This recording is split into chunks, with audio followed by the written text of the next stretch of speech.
సాధారణంగా చెప్తుంటారు సైంటిస్టులు, డాక్టర్లు దేవుళ్ళని నమ్మరు, విజ్ఞానం వైపు ఉన్న వాళ్ళు ఎక్కువగా దేవుడిని నమ్మరు, బికాస్ దేవుడు నమ్మడం వల్ల జరగదు, విజ్ఞానంతో ఏదైనా పరిశోధన చేస్తేనే రిజల్ట్స్ వస్తాయని.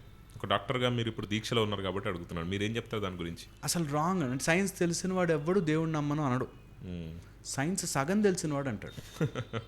ఓకే. ఎందుకంటే సైన్స్ తెలిసిన వాడు నేను ప్రయత్నం చేస్తూ ఉంటాను, but there is some factor ఆ టైంకి అలా క్లిక్ అవుతుంది. బల్బ్ కరెక్ట్గా ఆ టైంకే ఎందుకు క్లిక్ అయింది, వాడికి 1000 సార్లు ట్రై చేయాలని ఎందుకు అనిపించింది, దట్ క్లికింగ్. నిజంగా సైన్స్ తెలిసిన వాడు ఎవ్వరు they will not say that there is some force అది నన్ను నడపట్లేదు అని అనడు. కంపల్సరీ మీరు ఎవరిదైనా హిస్టరీ కానీ ఏదైనా తీసుకోండి, definitely science and spirituality are one. మనకి 2 డిఫరెంట్ గేమ్స్లా చూపించి కన్ఫ్యూజ్ చేస్తారు. Science and spirituality are always searching on same thing. Okay. సైన్స్ని నమ్మినవాడు నాకు పదార్థ రూపంలో కనిపించాలి అనుకుంటాడు. స్పిరిచువాలిటీ సైడ్ ఉన్నవాడు నాకు కనిపించకపోయినా అది జరుగుతోందన్న విషయం నాకు తెలుసు, నాకు తెలుస్తోంది అంటాను. ఈ 2 are different games, but they are leading at same thing. మన అస్తిత్వం ఏంటి తెలుసుకోవడానికి స్పిరిచువాలిటీ. నేనెవరు, నేను ఎందుకు, ఎక్కడికైనా వెళ్తే నా కోరికలు ఎందుకు తీరుతున్నాయి అని అనుకోవడం ఒకటి. సైన్స్లో నేను దాన్ని మేనిఫెస్ట్ ఎలా చేసుకోవాలి, దాని పరికర రూపంలో ఎలా చూడాలి అన్నది ఒకటి. 2 ఇప్పుడు cricket sport, tennis is a sport. ఈ రెండింటిని కంపేర్ చేస్తూ కన్ఫ్యూజ్ చేస్తారు. టెన్నిస్లో 4లు 6లు లేవంట అంటే దేర్ ఇస్ నో పాయింట్. అలాగా ఈ టెన్నిసే కరెక్ట్, అసలు స్పోర్ట్ అంటే ఇదే అన్నాడు అనుకో, దేర్ ఇస్ నో పాయింట్లెస్. అలాగే స్పిరిచువాలిటీని దీన్ని వాడుకుని ఉండే బ్యాచ్ ఉంటారు ఖచ్చితంగా. ఐ డోంట్ నో, వాళ్ళని మనం ఆన్సర్ చేయలేము కూడా. ఇలాంటి వాళ్ళకి వితండవాదం చేసే వాళ్ళకి ఆన్సర్ చేయలేము. ఎందుకు అంటున్నానంటే సైన్స్ ఇట్ సెల్ఫ్ సేస్ నువ్వు ఒక కాన్సెప్ట్ అనుకుని ఆ కాన్సెప్ట్ గురించి వెతకాలి. Hypothesis and then search. Hypothesis I will say there is God, go let's search. నీకు దొరకనంత మాత్రం లేదనకూడదు. నీకు దొరుకుతుంది, మేబీ దానికి కావాల్సిన ఫండింగ్ ఇచ్చి దానికి కావాల్సిన రీసెర్చ్ మెథడాలజీ పెడితే దొరుకుతుందేమో. సో నేను I'm a scientific spiritual person where I will search everything in a spiritual scientific manner. నేను భగవంతుని కూడా అట్లా సైంటిఫిక్గానే సర్చ్ చేయాలని చూస్తున్నాను. There is no doubt about it. So దీనిలో కాంట్రవర్సీ ఆర్ ప్రాబ్లం ఎప్పుడు వస్తుందంటే, భగవంతుడు నాకు తెలిసిపోయింది, మీ అందరికీ తెలియాలంటే నా దగ్గరకు రావాలి అన్నానంటే కాంట్రవర్సీ. బిజినెస్ చేస్తే భగవంతుడిని ఎవడైనా తెలుసుకోవచ్చు ఇన్ ఎనీ ఫార్మాట్, ఎలా కావాలనుకుంటే అలా. అలాగే సైన్స్ నాది అంటే తప్పు. సైన్స్ నాది కాదు, you have to keep on searching, it keeps on evolving. అందుకని ఇట్ బోత్ ఆర్ ఒకేలా కనిపించే 2 sides of a coin. Okay. So మీరు ఇందాక చెప్పినట్టు గుడికి వెళ్తే మంచి జరుగుతుందనే నమ్మకంతో వెళ్తారని ఇందాక అన్నారు. ఎందుకు, వై? బికాస్ దేవుడు ఎక్కడైనా ఉంటాడు కదా, సర్వంతర్యామి కదా దేవుడు. మరి ఎందుకు కేవలం గుడికి వెళ్ళినప్పుడే అది అవ్వడానికి ఆ కనెక్షన్ ఏంటి? బేసిక్గా ఎన్ని రోజులు మనం మొక్కినా, ఇంట్లో ఉన్న దేవుడికి ఎన్నిసార్లు మొక్కినా అవ్వదు, తిరుపతి వెళ్ళొస్తే పని అవుతుంది. వై? ఆ కనెక్షన్కి కారణం ఏంటని. కొన్ని స్వయంభూ గుళ్ళు, కొన్ని టెంపుల్స్ అమోఘమైన పవర్తో ఉంటాయి. బికాస్ ఆఫ్ దేర్ స్ట్రక్చర్ కానీ, బికాస్ ఆఫ్ దేర్ అక్కడ ఉండే ఆ యంత్ర శక్తి కానీ పనులు జరిగేలాగా మన మైండ్ని అలైన్ చేస్తాయి. Any temple for that matter. నీ మనస్సుని ఒకసారి అలైన్మెంట్ చేస్తే, మనస్సుని అలైన్మెంట్ చేసింది అంటే పనులు అవుతాయి. వాట్ ఎవర్ వీ వాంట్, ఆ క్లారిటీ ఆఫ్ థాట్. ఒక ఫార్ములా రావట్లేదు, సైంటిస్ట్ ఆలోచిస్తున్నాడు, ఒక ఫార్ములా రావట్లేదు అని. ఓకే, వాటర్ టబ్లో వెళ్ళి కూర్చోగానే అర్రే అని వెలిగింది యురేకా అన్నాడు ఫర్ ఎగ్జాంపుల్. ఓకే, మన మైండ్ ఎప్పుడైతే మనకు కోరిక తీరాలి అదో ఎలా నాకు దాన్ని సాల్వ్ చేయడం రావట్లేదు, దేవుడా నువ్వు చెయ్యి అనే ఒక నమ్మకంతో వెళ్తున్నప్పుడు there are some things which aligns. Okay, ఇప్పుడు ఈ అలైన్మెంట్ వచ్చింది అంటే నాకు ప్రూవ్ చేయంటారు. ఓకే, ఒకవేళ నువ్వు ఈ టెంపుల్కి వెళ్తే నీకు అవుతుందని ప్రూవ్ చేయంటారు. ఇక్కడే వస్తుంది అసలు ప్రాబ్లం. ఎప్పుడైతే ప్రూవ్ చేస్తామో అప్పుడు దేవుడు కాదు, సైన్స్ అయిపోయింది. ఓకే, ఇందాక మీరు చెప్పినట్టుగా. So that's a different game. Correct. ఈ దేవుడు స్పిరిచువాలిటీ అన్నామంటే నమ్మి తీరాలి. సైన్స్ అన్నామంటే నీకు అది గ్యారంటీగా ప్రూఫ్ ఉండాలి.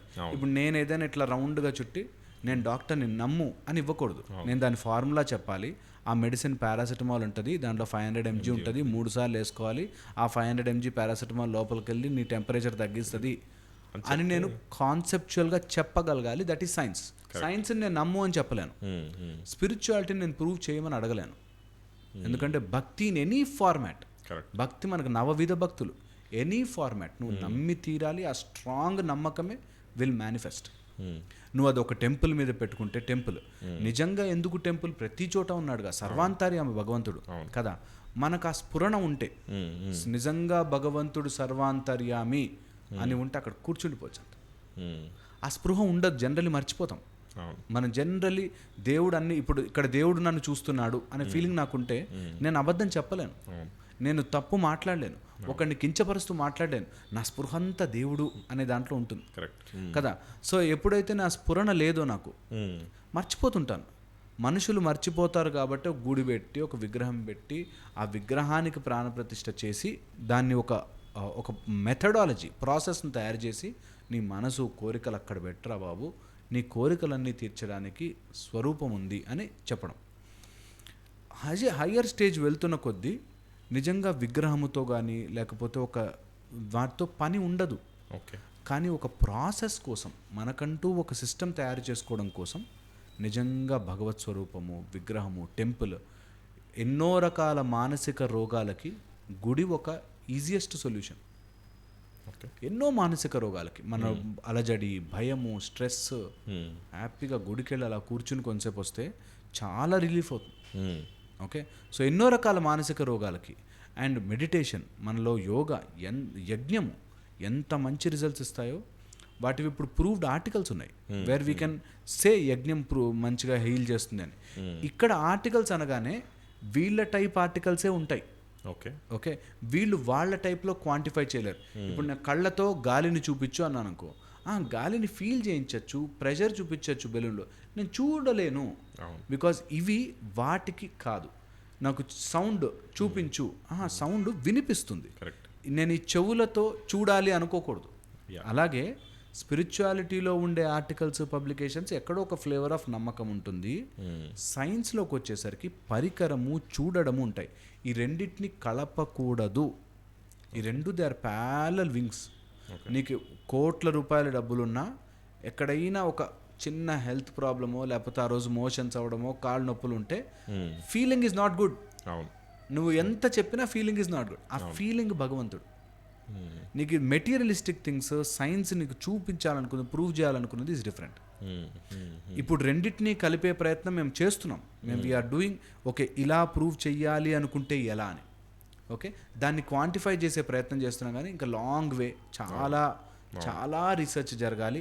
అందరూ ఓపెన్ మైండ్ అవ్వాలంటున్నా. ఒక హైపోథసిస్ పెట్టుకుని ఎందుకు నమ్మకూడదు, నువ్వు అది నమ్మినప్పుడు నేను ఇది ఎందుకు నమ్మకూడదు, ఎవరు కాంట్రవర్సీ ఎందుకు పెట్టుకోవాలి అని ఉంటే I think we will move faster. అది ఎందుకో I just don't know why it will happen. ఎంతసేపు నేను అన్నదే గెలవాలి కాబట్టి అది నాలెడ్జ్కి ఉండే కర్మ. అది కొంచెం నాలెడ్జ్ రాగానే నాకే తెలిసింది అనే వచ్చేస్తుంది. అది సైన్స్ వాళ్ళకి వస్తుంది, స్పిరిచువల్ వాళ్ళకి వస్తుంది. స్పిరిచువల్ వాళ్ళు కొంచెం 4 మెడిటేషన్లు చేయగానే కాస్త మూలాధార చక్రం వైబ్రేట్ అవగానే నా అంత తోడు లేడు, నాకు దేవుడు పక్కింటోడు వచ్చి అయిపోయాడు అనే ఫీలింగ్ వస్తుంది. Spiritual ego and knowledge ego, educational ego both are dangerous. మా గురువులు ఫస్ట్ ఆ ఈగోని దెబ్బ కొట్టేవారు. నువ్వు అసలు ఏం కాదు, మొత్తం సృష్టిలో చుక్క అలాంటివి, దానికి ఈగో తెచ్చుకోకూడదు ఎప్పుడు. నాకు తెలిసిందే కరెక్ట్ అన్నాడంటే both science as well as spirituality wrong. ఎందుకంటే సైన్స్ ఎవాల్వ్ అవుతూనే ఉంది, స్పిరిచువాలిటీ నీకు తెలుస్తూనే ఉంటుంది, ఎంతకెళ్ళు ఆభాస తెలుస్తూనే ఉంటుంది.